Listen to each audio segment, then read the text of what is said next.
বিশ্বের অন্যতম গণতান্ত্রিক দেশ ভারতের নির্বাচন নিয়ে আগ্রহের শেষ নেই। দক্ষিণ এশিয়ার দেশটিতে মঙ্গলবার নির্বাচনের ফল ঘোষণা করা হয়। বিজেপি এবার একক সংখ্যাগরিষ্ঠতা না পাওয়ায় সরকার গঠন নিয়ে চলছে জল্পনা কল্পনা। তবে দিল্লির মসনদে কে বসবে তা নিয়ে আন্তর্জাতিক অঙ্গনে ব্যাপক আগ্রহ থাকলেও মিশ্র প্রতিক্রিয়া দেখা গেছে পাকিস্তানিদের মাঝে। অনেকে বলছেন যে সরকারি ক্ষমতায় আসুক দুই দেশের বৈরী সম্পর্কের কোনো পরিবর্তন আসবে না। তারা সবাই এক, তাহলে আমি কেন খুশি হব? তবে তারা এখনো আমাদের চেয়ে ভালো, তারা ঐক্যবদ্ধ। যেই আসুক না কেন সেখানে ক্ষমতায় গেলে পাকিস্তান তাদের শত্রু। মোদি সরকার কখনোই মুসলমানদের পক্ষে থাকবে না। তারা মুসলমানদের সমর্থক নয়। আপনি তাদের সাথে 100 বছর বেঁচে থাকলেও শেষ পর্যন্ত বিশ্বাসঘাতকতা করবে।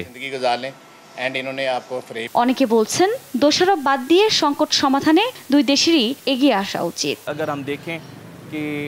আমরা অতীতে কি করেছি, ভারত কি করেছে তা আসলে এখন দেখার বিষয় নয়।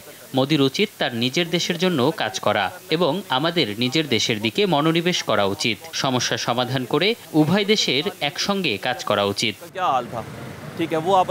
সীমান্ত ও জঙ্গি ইস্যুতে দীর্ঘদিন ধরেই বৈরিতা ভারত ও পাকিস্তানের সম্পর্কে। এ নিয়ে দুই দেশের রাজনৈতিক অঙ্গনেও বিরাজ করে উত্তেজনা। আফরিন মৌ, নিউজ ডেস্ক, দেশ টিভি।